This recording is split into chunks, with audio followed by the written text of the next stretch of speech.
अच्छी प्रतिष्ठित multinational company से ऑफर मिल चुका है, हम वहां ज्वाइन करेंगे।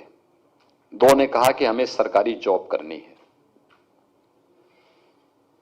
जो दो जॉब करना चाहते थे उसके लिए क्या उनको प्रक्रिया है, उसके बारे में मेरी उनसे मुश्किल से 5 मिनट की चर्चा हुई। जिन्होंने मल्टीनेशनल कंपनी को पसंद किया, मैंने उनसे केवल चर्चा की कि आखिर क्यों आप करना चाहते हैं। तो उनकी दृष्टि थी कि साहब हमें अच्छा पैसा हमें मिलेगा, अच्छा पैकेज मुझे मिल रहा है, इसलिए हम लोग जा रहे हैं। मेरा रुचि थी उन 16 छात्रों में जो स्वयं अपना काम शुरू करना चाहते थे। मैंने उनसे पूछा भी आखिर आप अच्छा काम करना चाहते, आप अच्छा कर रहे हैं कि आप अपना स्वयं का काम शुरू कर रहे हैं? क्योंकि जॉब ढूंढने और जॉब प्राप्त करने के बजाय जब आप अपना काम करेंगे तो न जाने कितने लोगों को आप जॉब दे देंगे। तो जॉब सीकर के बजाय जो प्रधानमंत्री जी की मंशा है कि हमारा यूथ जॉब क्रिएटर बने और आप वो कार्य उसके साथ जुड़ रहे हैं, अच्छा कर रहे हैं आप। समस्या क्या है? तो मैंने कहा साहब हम अपना काम अपना स्वयं का स्टार्टअप शुरू करना चाहते हैं, लेकिन हम करेंगे कैसे? कुछ लोगों के पास था, उनकी आर्थिक स्थिति ठीक थी, वे स्वयं करने के इच्छुक थे। उनके जिसकी पारिवारिक स्थिति अच्छी है, बैंकों से उनके संबंध हैं, अपना कारोबार पहले से भी है, शुरू कर सकते हैं। लेकिन जो नया युवा है वो कैसे करेगा? तो प्रधानमंत्री स्टार्टअप योजना के बारे में जानते हैं? उन्होंने कहा नहीं। मैंने कहा प्रधानमंत्री स्टैंड अप योजना? उन्होंने कहा नहीं। मैंने कहा प्रधानमंत्री मुद्रा योजना? उन्होंने कहा नहीं। मुझे लगा कि जिनके लिए हम लोगों ने योजना बनाई है उनको इसकी जानकारी ही नहीं है। शासन योजना बनाती है, शासन के विभागों तक वो सीमित हो जाती है, वहां का बाबू ही उस तक सीमित हो जाता है, बाकी योजना वहीं पर दम तोड़ने लगती है।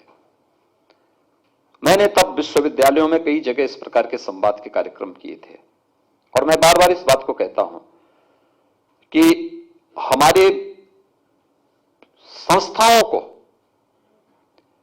समाज के साथ जुड़ना होगा, क्योंकि इनके पास, संस्थाओं के पास सैद्धांतिक नॉलेज है, थ्योरेटिकल ज्ञान है, लेकिन समाज के पास प्रैक्टिकल नॉलेज है और व्यवहारिक ज्ञान उनके पास है। वे उसके व्यवहारिक पक्ष के साथ जुड़े हुए हैं, हम उसके सैद्धांतिक पक्ष के साथ जुड़े हुए हैं।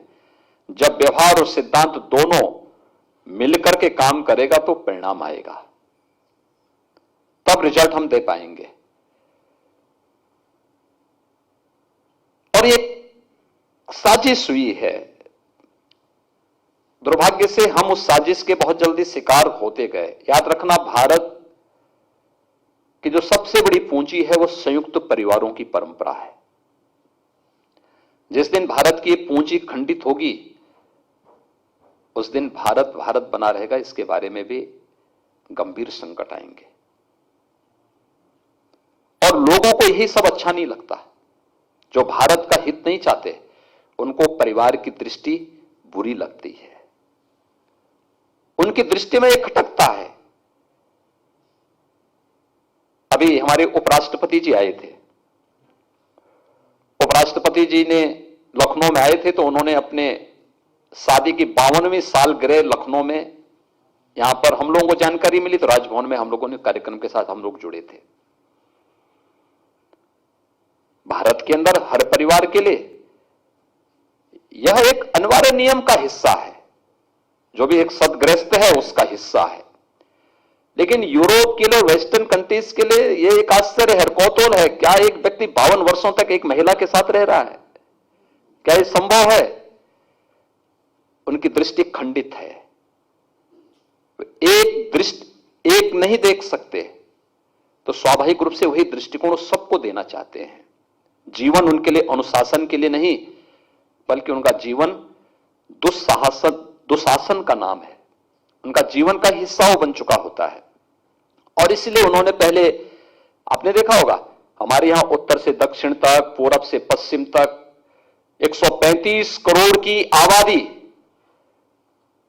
बोली भाषा, रंग, रहन सहन, खान पान, सब कुछ अलग अलग, लेकिन तब भी एक भाव और भंगिमा के साथ पूरा उत्तर से लेकर दक्षिण तक, पूरब से पश्चिम तक पूरा भारत एक है। इसकी नींव कुछ है तो भारत की परिवार दृष्टि है। और जिनको ये नहीं अच्छा लगता है वह उसकी नाभि पर प्रहार करते हैं। कहां पर?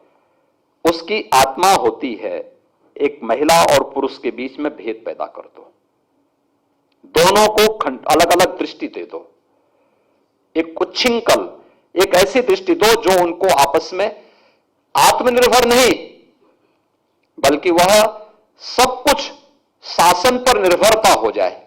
और कोई समाज जब शासन पर निर्भर होकर के रहता है, कभी वह आत्मनिर्भरता के लक्ष्य को प्राप्त नहीं कर सकता। शासन पर निर्भर रहने वाला समाज कभी आत्मनिर्भर नहीं हो सकता, स्वावलंबी नहीं हो सकता और कभी भी विकास और प्रगति की बात नहीं कर सकता।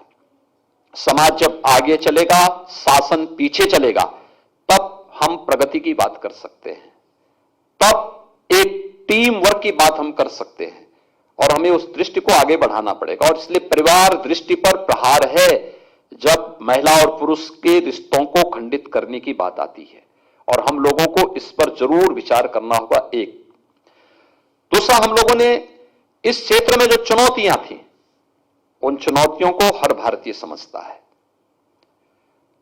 हमारे संस्कार पहले से हैं। हमें हर भारतीय परिवार को किसी स्कूल, किसी कॉलेज में यह नहीं समझाया जाता है कि रामायण क्या है, गीता क्या है, या किसी धर्म दर्शन या वेद के बारे में बताया नहीं जाता है। ये उसके संस्कार के हिस्से बनते हैं। पारिवारिक परंपरा के साथ वो जानता है, सीखता है। जिसको कोई जानकारी नहीं होगी वो गांव-गांव में और मोहल्ले-मोहल्ले में होने वाले यज्ञ और रामलीला के आयोजन के माध्यम से, श्रीमद् भागवत महापुराण की कथा के माध्यम से, या अलग अलग देश के अलग अलग क्षेत्रों में होने वाले इस प्रकार के धार्मिक आयोजनों के माध्यम से वो इन सबको जान जाता है, सीख जाता है।